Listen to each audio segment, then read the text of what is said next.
Every transmission media type uses one or more connectors to attach to network devices. Multiple wire cable connectors are required in many physical layer standards. Three types of these connectors are D-type, DIX, and DIN. D-type connectors come in a wide variety. The most common D-type connector types are DB9 and DB25. The number in these connectors indicate the number of pins or sockets the connectors have. DB9 connectors are usually found in token ring network cards, while DB25 connectors are often used with RS-232 connections. DIX connectors are similar to DB15 connectors. These connectors are attached to a mating connector with a clip that slides for locking capabilities instead of having to use the small screws that most connectors have. DIN connectors are different from the others. DINs will have a number of pin count arrangements. We usually use these type of connectors when working with AppleTalk network. Next, we have twisted pair cabling connectors. The most common twisted pair connector is the RJ45. These connectors are easy to install, thus it holds a big advantage over other connectors. Coaxial cable connectors are usually the BNC and the N connector. The BNC connector uses a twist lock fitting, while N connectors usually screw on. Finally, we have fiber optic cabling connectors. The ST connector is the most common type. The network interface board provides us with the necessary and transmission media. Basically, the network interface board allows our computer to connect to other computers on a network. When learning about network interface boards, we need to be familiar with three terms: transceivers, network interface cards, or transmission media adapters. Transceivers will be included with whatever kind of network interface board that we use. Transceivers can transmit as well as receive signals. The purpose of the transceiver is to transmit or receive electricity, light, or electromagnetic waves.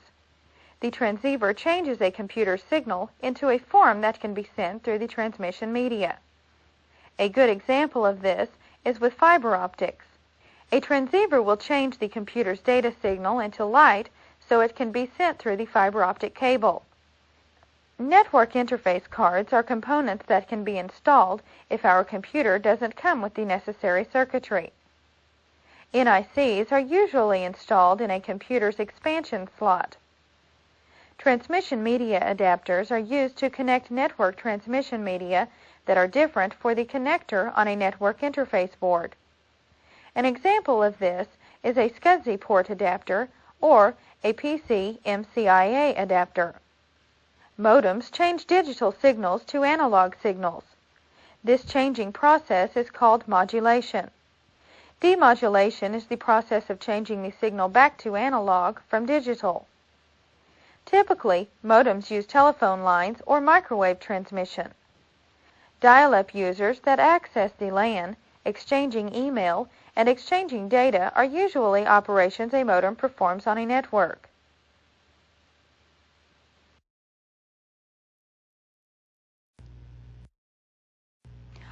To bring media segments together. These locations are called hubs.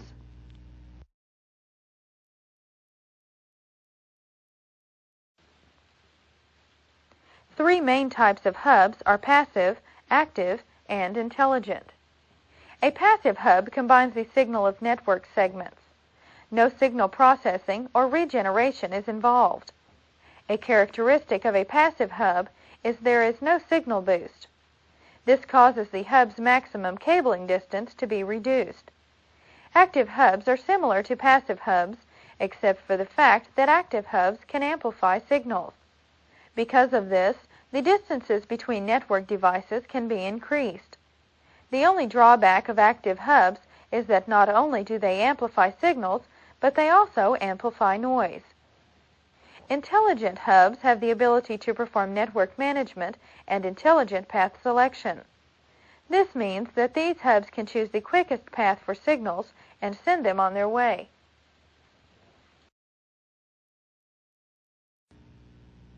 Bridges are devices that connect media segments. Let's take a look. The bridge increases the maximum possible size of our network. Bridges will determine which segment to appropriately pass a signal through. First, it reads the address of all signals that it receives. Then it reads the physical location of the source and destination computers from this address. On a busy network, bridges can divide the network into different segments and reduce network traffic. Bridges, however, cannot be used to connect different LAN types. Let's discuss internetwork connectivity devices. Internetworks consist of two or more independent networks that are connected yet are independently identified. Let's examine routers and brouters. Routers use physical or logical addressing to connect two or more logically separate networks.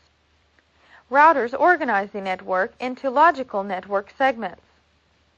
Each of these segments will get a logical address, allowing the networks to be separate but still be able to access each other. Also, data is grouped into what is referred to as packets. Packets are blocks of data. Routers can perform functions similar to that of a bridge. There are, however, more intelligent than bridges. Routers use algorithms to determine the best path to send packets. Some routers can be called brouters. A brouter is a router that can also be a bridge. First, a brouter tries to deliver a packet based on protocol information. If the protocol isn't supported by the brouter, then the packet is bridged using the physical address. CSUs and DSUs are units that can be used to connect to a PSTN. Channel service units and digital service unit devices prepare our digital signal for transmission over WAN media. These units also protect us from electrical noise, therefore letting us support higher transfer rates and more efficient data communications. In this chapter, we began by discussing network connectivity devices. We learned about transmission media connectors, network interface boards, and modems. Finally, we discussed internetwork connectivity devices such as routers, brouters, and CSUs, DSUs.